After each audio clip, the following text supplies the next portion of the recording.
ಜಾತಿ ಧರ್ಮದ ಎಲ್ಲೆಯಿಲ್ಲ. ಭಟ್ಕಳದ ನಿಸಾರ್ ಅಹಮದ್ ಇದಕ್ಕೆ ಉದಾಹರಣೆ. ಕೇವಲ ಜೆರಾಕ್ಸ್ ಅಂಗಡಿಯಿಂದ ಜೀವನ ನಡೆಸುತ್ತಿರುವ ಇವರು ಸಮಾಜ ಸೇವೆಯಲ್ಲಿ ತಮ್ಮನ್ನ ತೊಡಗಿಸಿಕೊಂಡಿದ್ದಾರೆ. ಬಡ ಮಕ್ಕಳ ಶಿಕ್ಷಣಕ್ಕೆ ಸಹಾಯ ಮಾಡುವ ಮೂಲಕ ಮಾದರಿಯಾಗಿದ್ದಾರೆ. ಸಮಾಜ ಸೇವೆಯೇ ಜೀವನ ಎಂದು ಬದುಕು ಸಾಗಿಸುತ್ತಿರುವರು ಭಟ್ಕಳದ ನಿಸಾರ್ ಅಹಮದ್. ಜಾತಿ ಧರ್ಮದ ಭೇದವಿಲ್ಲದೆ ಕಷ್ಟದಲ್ಲಿರುವವರಿಗೆ ತಮ್ಮ ಶಕ್ತಿಗೂ ಮೀರಿ ಸಹಾಯ ಮಾಡುತ್ತಾರೆ. ಅಪಘಾತವಾದಾಗ ಯಾರೇ ಆಗಿರಲಿ ಅವರನ್ನ ಆಸ್ಪತ್ರೆಗೆ ಸೇರಿಸಿ ಚಿಕಿತ್ಸೆ ವೆಚ್ಚ ಕೂಡ ಭರಿಸುತ್ತಾರೆ. ಇನ್ನು ಅನಾಥ ಶವಗಳು ದೊರೆತಲ್ಲಿ ಅವುಗಳು ಕೆಡದಂತೆ ಐಸ್ ಬಾಕ್ಸ್ಗಳನ್ನ ಕೊಡ್ತಾರೆ.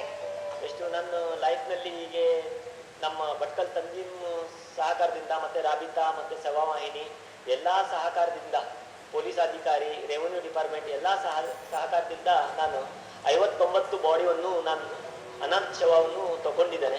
ಜೆರಾಕ್ಸ್ ಹಾಗೂ ಪುಸ್ತಕದ ಅಂಗಡಿಗಳನ್ನ ನಡೆಸುತ್ತಾ ಸರಳ ಜೀವನ ಸಾಗಿಸುತ್ತಿರೋ ನಿಸಾರ್ ಅಹಮದ್ ಬಡ ಮಕ್ಕಳ ಶಿಕ್ಷಣಕ್ಕೆ ಸಹಾಯ ಮಾಡುತ್ತಿದ್ದಾರೆ. ಉಚಿತ ವೈದ್ಯಕೀಯ ತಪಾಸಣಾ ಶಿಬಿರವನ್ನ ಏರ್ಪಡಿಸುತ್ತಾರೆ. ಶವ ಸಿಕ್ಕ ನಂತರ ನಾವು ಪೇಪರ್ ಮೂಲಕ ನಮ್ಮ ಜನಾಂತರಂಗ ಪೇಪರ್, ಸಾಹಿಲ್ ಆನ್ಲೈನ್ ಮೆಸೇಜ್, ಸಾಹಿಲ್ ಆನ್ಲೈನ್ ಇಂಟರ್ನೆಟ್ ಮೂಲಕ ಎಲ್ಲ ತಿಳಿಸ್ತೇವೆ. 12 ಗಂಟೆ ತನಕ ಐಸ್ ಹಾಕಿ ಇಡ್ತೇವೆ ಅದು ಶವವನ್ನು. ಯಾರು ಬರಲಿಲ್ಲ ಆದ್ರೆ ಅದಕ್ಕೆ ಒಂದು ಧರ್ಮ ಪ್ರಕಾರ, ಹಿಂದೂ ಧರ್ಮ ಪ್ರಕಾರ, ಕ್ರಿಶ್ಚಿಯನ್ ಧರ್ಮ ಪ್ರಕಾರ, ಮುಸ್ಲಿಂ ಧರ್ಮ ಪ್ರಕಾರ ನಾವು ಅದಕ್ಕೆ ಅಂತಿಮ ಸಂಸ್ಕಾರ ಮಾಡ್ತೇವೆ. ಭಟ್ಕಳದ ಜನತೆಗೆ ಇವರ ಮೇಲೆ ಪ್ರೀತಿ, ವಿಶ್ವಾಸ. ಇವರ ಸಹಾಯ ಸಹಕಾರಕ್ಕೆ ಸ್ಥಳೀಯರು ಮಾರು ಹೋಗಿದ್ದಾರೆ. ಭಟ್ಕಳದಿಂದ ವಿಜಯ್, ಸಮಯ ನ್ಯೂಸ್.